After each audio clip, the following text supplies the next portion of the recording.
Subscribe now and press the bell icon. Never miss an update.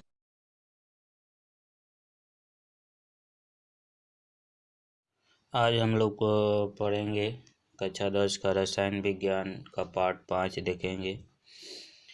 इसमें आपको ऑक्सीकरण अपचयन क्रिया के बारे में आपको बताया जाएगा। इसके पहले पार्ट में आपको रासायनिक अभिक्रिया के बारे में बताया गया कि रासायनिक अभिक्रिया कितने प्रकार के होते हैं और सभी प्रकार के रासायनिक अभिक्रियाओं को डिफिनीशन और उसके एग्जाम्पल के माध्यम से आपको समझाया गया। आज हम जो ऑक्सीकरण अपचयन अभिक्रिया के बारे में आपको बता रहे हैं, इसके पहले वाले वीडियो में भी आपको ऑक्सीकरण अपचयन अभिक्रिया के बारे में बताया गया था कि ऑक्सीकरण अपचयन अभिक्रिया क्या होता है। और एक बार और इस वीडियो में ऑक्सीकरण अपचयन अभिक्रिया के बारे में आपको बताया जा रहा है। ऑक्सीकरण अपचयन जो अभिक्रिया होता है कि जो भी हमारे पास रासायनिक अभिक्रिया होता है उसमें एक परमाणु से जब दूसरे परमाणु में इलेक्ट्रॉनों का हस्तांतरण होता है तो उन्हीं को बोलते हैं ऑक्सीकरण अपचयन अभिक्रिया बोलते हैं। ठीक है।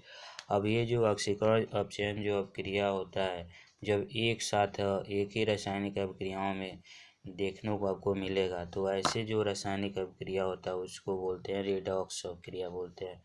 क्या बोलेंगे उसको?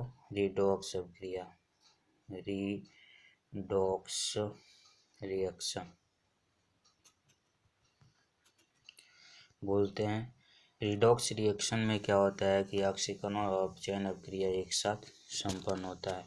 अब जैसे यहाँ पे एक ये आपका अभिक्रिया लिखा गया है, इसमें देखिए ऑक्सीकरण भी हो रहा है और अपचयन भी हो रहा है, तो इसलिए ये जो आपका अभिक्रिया होगा रेडॉक्स अभिक्रिया होगा। ठीक है ना।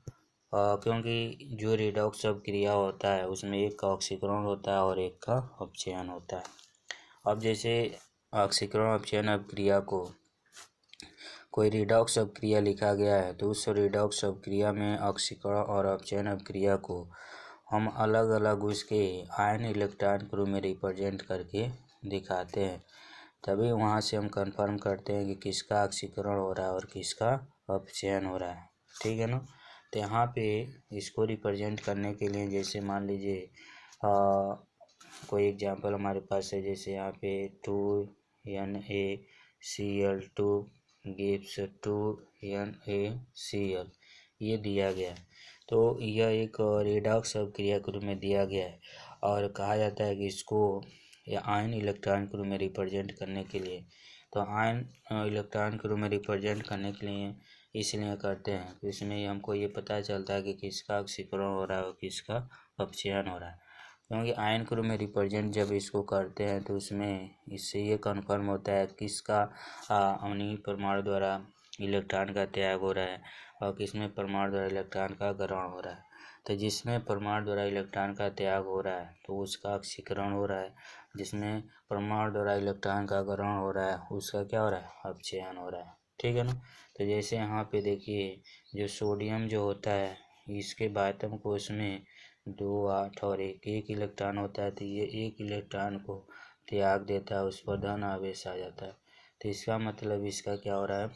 ऑक्सीकरण हो रहा है। ठीक है ना। क्योंकि एक इलेक्ट्रॉन यहाँ पे बाहर हो रहा है, त्याग रहा है। ठीक है। उसी प्रकार ये जो क्लोरीन जो होता है आपका, जैसे क्लोरीन है, ठीक है, Cl2 दिया था, तो यहाँ से देखेंगे यह एक इलेक्ट्रॉन ग्रहण करेगा तो इस पर Cl माइनस आ जाएगा, क्योंकि इसके बाद हमको उसमें क्या होता है 2 8 और 7 होता है, तो एक इलेक्ट्रॉन की इसकी आवश्यकता होता है। तो इसको जब हम बैलेंस करेंगे तो यहाँ पे 2 इलेक्ट्रॉन हो जाएगा, 2 क्लोरीन हो जाएगा।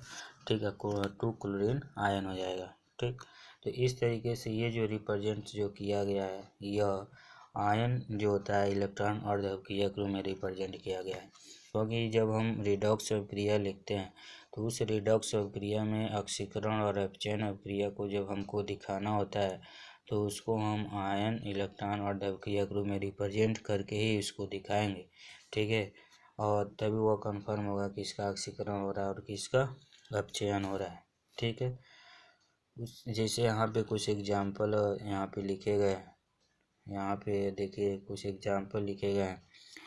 ऑक्सीकरण अपचयन अभिक्रिया का एक दूसरा भी आपका मेथड जैसे होता है कि जिसमें ऑक्सीजन की वृद्धि होता हो, ठीक है, तो उनका ऑक्सीकरण हो रहा है। जिसमें ऑक्सीजन का कमी होता है उनका अपचयन होता है, ठीक है। जिसमें हाइड्रोजन का कमी होता है उनका ऑक्सीकरण होता है। जिसमें हाइड्रोजन की वृद्धि होता है उसका अपचयन हो रहा है। तो इस तरीके से भी आप इसको डिफाइन कर सकते हैं। जैसे यहाँ पे देखिए, यहाँ पे जो अब क्रिया लिखा गया है यह पहला, इसमें पहल देखिए इसमें ऑक्सीजन की कमी हो रहा है, ठीक है। तो जिसमें ऑक्सीजन की कमी हो रहा है वो अपचयन होगा। और जिसमें ऑक्सीजन की वृद्धि हो रहा है, यहाँ पे देखिए ये ऑक्सीजन की वृद्धि हो रहा है तो इसका ऑक्सीकरण हो रहा है, ठीक है ना। दूसरा जो एग्जाम्पल दिया गया है इसमें देखिए, इसमें आपका ऑक्सीजन की कमी हो रहा है, यहाँ से यहाँ देखिए ऑक्सीजन की कमी हो रहा है, और यहाँ से यहाँ देखिए ऑक्सीजन की वृद्धि हो रहा है। तो इसमें वृद्धि हो रहा है तो यह क्या होगा, ऑक्सीकरण होगा। और इसमें कमी हो रहा है तो इसका क्या होगा, अपचयन होगा, ठीक है। इसी प्रकार तीसरा एग्जाम्पल देखिए, यहाँ से यहाँ देखिए इसमें ऑक्सीजन की कमी हो रहा है, ठीक है। और यहाँ से यहाँ देखिए इसमें ऑक्सीजन की वृद्धि हो रहा है। तो ऑक्सीजन की वृद्धि हो रहा है तो इसका मतलब इसका क्या हो रहा है, ऑक्सीकरण हो रहा है। और इसमें क्या हो रहा है, अपचयन हो रहा है, ठीक है। इसी प्रकार आपका चौथा जो एग्जाम्पल है उसको आप देखें, तो चौथा जो एग्जाम्पल आपका है इसमें देखिए ऑक्सीजन की कमी हो रहा है, और यहाँ पे देखिए हाइड्रोजन का कमी हो रहा है, ठीक है ना। तो हाइड्रोजन का जहाँ कमी होगा वहाँ पे ऑक्सीकरण होगा, और जहाँ पर ऑक्सीजन की कमी होगा वहाँ पे अपचयन होगा। तो इस तरीके से भी हम रेडॉक्स अभिक्रियाओं में बता सकते हैं किसका ऑक्सीकरण हो रहा है और किसका अपचयन हो रहा है, ठीक है। अब इसके बाद से आपको दैनिक जीवन में उपचयन अभिक्रियाओं के प्रभाव के बारे में बताया जाएगा कि दैनिक जीवन में उपचयन अभिक्रिया का क्या प्रभाव होता है। तो उसमें आपका पहला जो है संक्षारण है। संक्षारण के बारे में आप जानते भी हैं, और इसके शब्द से भी आप जान सकते हैं संक्षारण क्या होता है। अब जैसे लोहा जैसे होता है, आप देखते होंगे कि जब लोहा को हम खुले वातावरण में रख देते हैं तो उस पर एक लाल तरह का एक कलर आ जाता है, यानी लालिमा युक्त भूरे रंग का एक परत आ जाता है, ठीक है ना।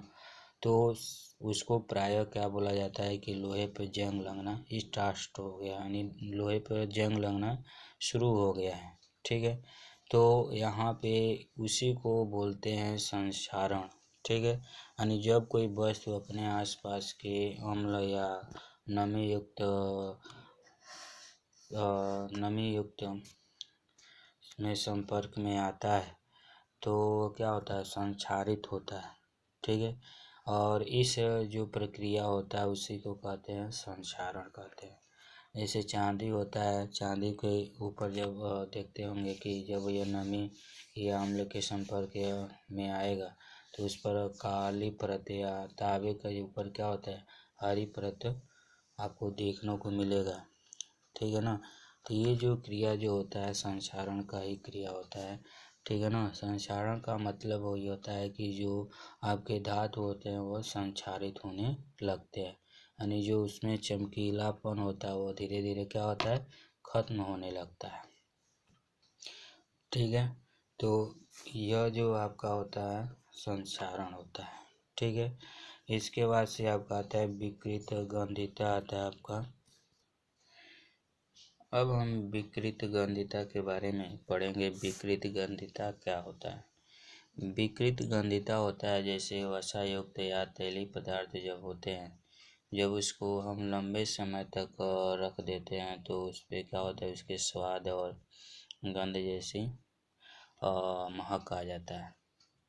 अब ये जो कारण होता है किस कारण होता है, ठीक है। तो ये जो आपका कारण होता है वो उपचयित होने के कारण होता है, ठीक है। जब कोई जैसे वसा युक्त या तैलीय पदार्थ है, जब उसको हम रख देते हैं, ठीक है, 1-2 दिन तक, तो उसके बाद उसको अगर खाने के प्रयोग में लेते हैं तो आप देखते होंगे कि उसमें क्या होता है, उसके जब खाते हैं तो उसकी स्वाद चेंज लगता है, ठीक है। और उसमें क्या होता है, गंध सी आ जाती है। तो वह जो रीजन जो होता है वह उपचयित होने के कारण होता है। उपचयित होने के कारण जो होते हैं, जो तैलीय पदार्थ होते हैं, वसा युक्त जो पदार्थ होते हैं, वह विकृत गंध हो जाते हैं। ठीक है, जिसके कारण क्या होता है, उनमें स्वाद और गंध क्या होते हैं, उसके बदल जाते हैं। जो पहले जो स्वाद रहेगा उस स्वाद से वह उसका स्वाद क्या हो जाता है, चेंज हो जाता है। ठीक है, इसलिए उस स्वाद यानी उसकी वसा युक्त यानी उसके उपचयन को रोकने के लिए, ठीक है ना, उसमें उपचयन रोकने वाले जैसे पदार्थ मिलाए जाते हैं। ठीक है, कि उसमें किसी प्रकार का स्वाद या गंध न आए। ठीक है, आप जैसे चिप्स के बारे में आप देखते होंगे, चिप्स जो होता है जब इसको पैक किया जाता है थैले में, जिस थैले में पैक होता है, तो उसको पैक करने से पहले उस थैले से ऑक्सीजन को हटा दिया जाता है। ठीक है, और उसके बाद से उस चिप्स को पैक किया जाता है और ऑक्सीजन के जगह पर कम सक्रिय गैस वाले जैसे नाइट्रोजन युक्त गैस उसमें भरे जाते हैं, ताकि चिप्स जो हो उसका उपचयन न हो। ठीक है, और चिप्स क्या होता है, सेफ बचा रहता है। ठीक है, वो अधिक समय तक हम उसको खाने में प्रयोग ले सकते हैं। लेकिन वही जब चिप्स का जो थैला होता है अगर फट जाता है, कहीं हवा का प्रवेश हो जाता है उसमें, तो क्या होता है, उसका जो स्वाद होता है बदल जाता है, उसमें गंध सी आ जाती है। ठीक है ना, तो ये आपका होता है विकृत गंधिता होता है।